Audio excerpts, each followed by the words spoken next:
Okay, so picture this. You're in ancient Rome, walking down a busy street. It's hot. The sun is beating down. You can smell spices in the air. People are talking all around. And then suddenly you turn a corner and bam, there it is, this massive, incredible building right in front of you. And that's the Pantheon. The Pantheon. It's been standing there for almost 2,000 years. Wow, 2,000 years. It's seen empires rise and fall, revolutions, wars, everything, you know. It's amazing to think about all the history it's witnessed. It really is. And the crazy thing is it's still standing. It's like this testament to human ingenuity and engineering. And that's what we're going to deep dive into today. Exactly. We're going to uncover all the secrets of the Pantheon. Its history. The engineering behind it. Why it still fascinates us centuries later. All of that. Sounds good to me. Before we get started, though, just a quick reminder to hit that subscribe button so you don't miss any of our future deep dives. Right. We've got some really interesting topics coming up. Okay, let's jump into it. So we're talking about ancient Rome, right? And the Pantheon is this big mystery. Oh, it's a puzzle wrapped in marble and concrete. We don't even know for sure what it was originally used for. Even experts are still debating its purpose. So let's try to unpack this puzzle a bit. Where should we start? Well, let's go back to the beginning, to Rome in the 1st century BC. Okay, so we've got Augustus, Rome's first emperor. Right. He was a pretty ambitious guy, wanted to rebuild Rome into this grand city of marble. We got some great sources on him. And it sounds like he wasn't afraid to use architecture to show off his power. Oh, absolutely. Architecture was like a tool of propaganda back then. But it wasn't just Augustus, right? There was also his right-hand man.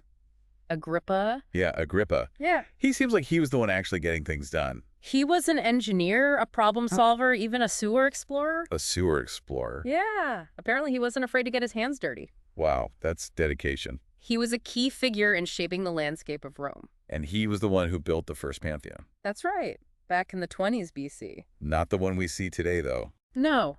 That one was destroyed by fire. Oh, right. Fires were a big problem back then. Huge threat.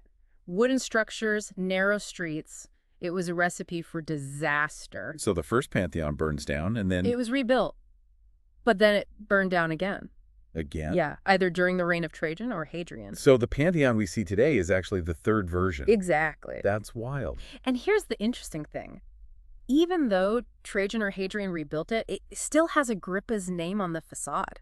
Why is that? It was a clever move by Hadrian. He wanted to link himself to the legacy of Augustus, to kind of legitimize his own rule. It's like he was using architecture to rewrite history. In a way, he was. Yeah. It's a fascinating example of how powerful architecture can be. So you walk up to this amazing building, see Agrippa's name, and think, wow, this guy must have been important.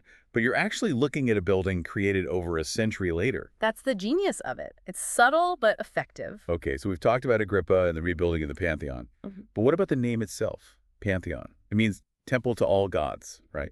That's right. But our sources suggest it might not have been just a temple. It's true. The Pantheon is kind of an oddball. It doesn't really fit the mold of a typical Roman temple. What do you mean? Well, its design is unusual for a temple, and we don't have a lot of evidence of it being used for traditional religious rituals. So if it wasn't just a temple, what else could it have been? Some scholars believe it was a space for emperor worship. Emperor worship. Yeah. A way to subtly elevate the emperor's status by associating him with the divine. Interesting. There's even a story about Agrippa wanting to put a statue of Augustus inside the Pantheon with the gods. Right. But Augustus refused. Smart move. He probably knew it would make him look too power-hungry. Exactly. He played it safe. He was a shrewd politician. So the Pantheon was this kind of power play. Oh, definitely. It was all about projecting an image. Okay, so we've talked about the politics behind the Pantheon. But let's imagine we're actually there.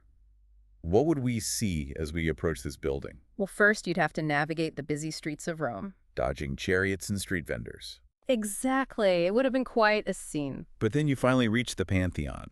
What's the first thing you notice? The grand porch.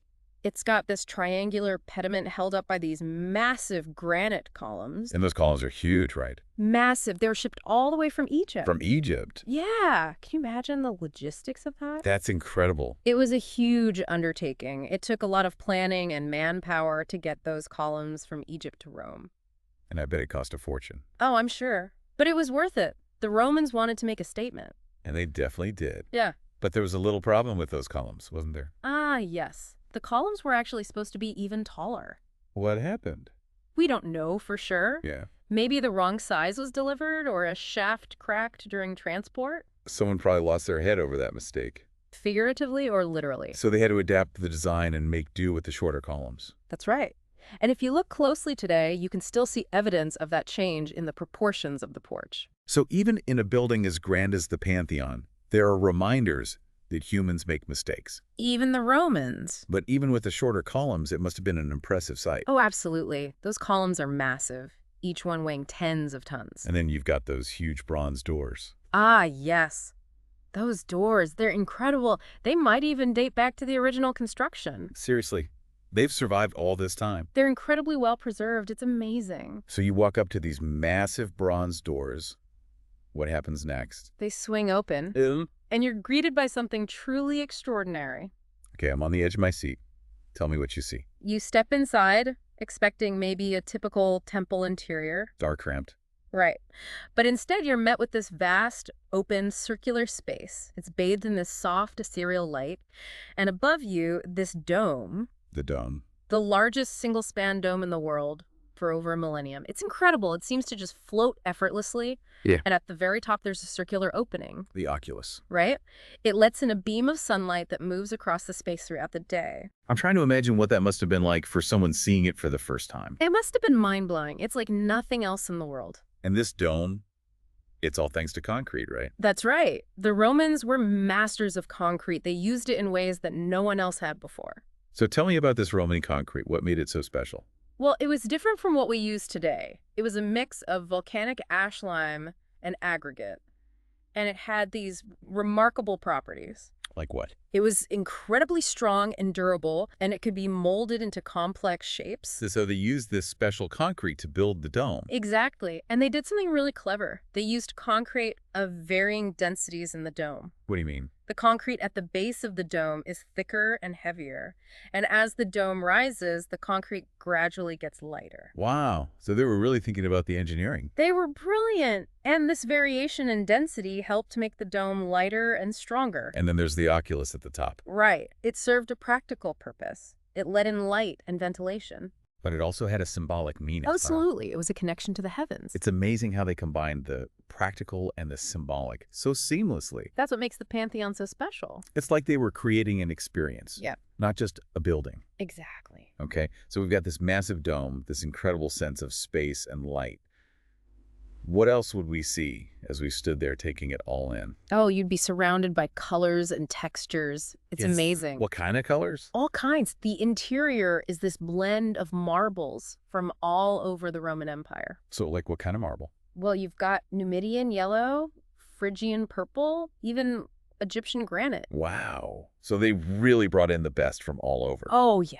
They spared no expense. Mhm. It's like they were saying, look at what we can do. We're Rome. We're powerful. It's a statement. It is. And Yeah. it's not just about showing off. It's also about creating this sense of unity, bringing the whole empire together under one roof. It's like a microcosm of the empire itself. Exactly. All these different pieces coming together to create something truly grand.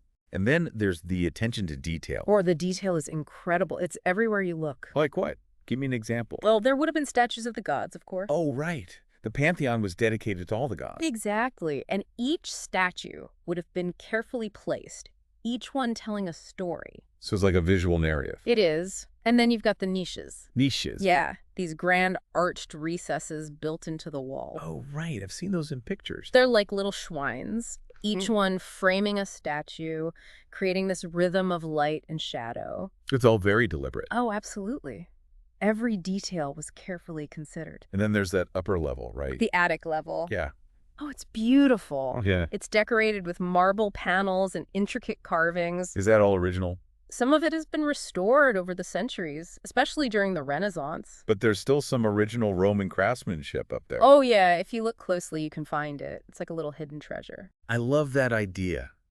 That even after all these centuries, there are still secrets waiting to be discovered in the Pantheon. Oh, there are tons of secrets hidden in plain sight. Like what? Okay, so imagine you're walking into the porch, and instead of going through the main door, you turn right. Okay, turn to the right. And on the back wall, you'll see a series of flat columns. They're called pilasters. pilasters, Yeah. like decorative columns. Exactly. Now look closely at one of those pilasters. Okay, I'm looking. Do you see it? A tiny mason's mark. A mason's mark. Yeah, it's a compass mark left behind by one of the original builders. Wow. That's incredible. It's this tiny little detail, Mm-hmm. but it connects you to the people who built this incredible structure. It's like finding a signature. It is. It's like they're saying we were here. And that mark has survived for almost 2,000 years. It's amazing, isn't it? It really makes you think about the human effort that went into creating this building. And it reminds us that even the greatest achievements are often born from imperfection. What do you mean? Well, remember those shorter columns we talked about? And now this mason's mark? It shows that even the Romans, with all their skill in engineering, they weren't perfect. They were human. Exactly. And it makes the Pantheon seem even more real somehow. More relatable. Right, because we all make mistakes. We're all human. So we've talked about the construction of the Pantheon, the engineering, the artistry, the symbolism. But what happened to it after the Roman Empire fell? That's a great question. You'd think it would have been destroyed like so many other pagan temples. It's surprising, isn't it? But the Pantheon survived, and it thrived. How is that possible? Well, it was simply too beautiful to destroy. It was too useful. It was too well built. So what happened to it? In the 7th century A.D., it was gifted to the Pope. The Pope. Yeah, and he consecrated it as a Christian church. So instead of being torn down, it was transformed? Exactly. It was a brilliant move. It's fascinating how something built to honor pagan gods could become a Christian church. It speaks to the power of architecture to transcend time and belief. And it was probably pretty convenient, too. Oh, absolutely.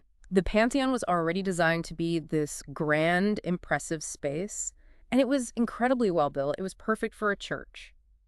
So it's still a church today. It is. It's called the Church of St. Mary and the Martyrs. And it's still an active place of worship. It is. You can go there today and attend Mass light, a candle, marvel at the art and architecture. It's incredible to think that people have been worshiping in that same space for almost 2,000 years. It's a powerful connection to the past.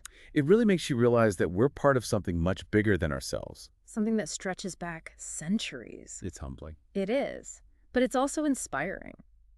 How so? It shows us that the things we create, the things that truly stand the test of time, can transcend their original purpose. They can take on new meanings as the world changes around them. It's like the Pantheon has lived many lives. It has, and it's still going strong. So what does this all mean for someone standing in the Pantheon today, feeling all that history all around them? I think it reminds us that some things last.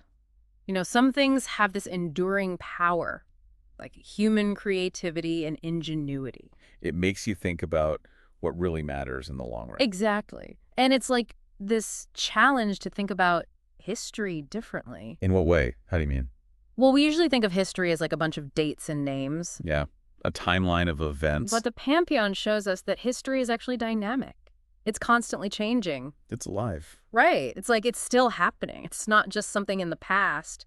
It's shaping our present. I mean, look at this building. It's been a temple, a church, even a tomb. And it's inspired countless artists and architects over the centuries. It really makes you think about our own legacies. What will we leave behind? Will anything we do stand the test of time? Big questions. They really are.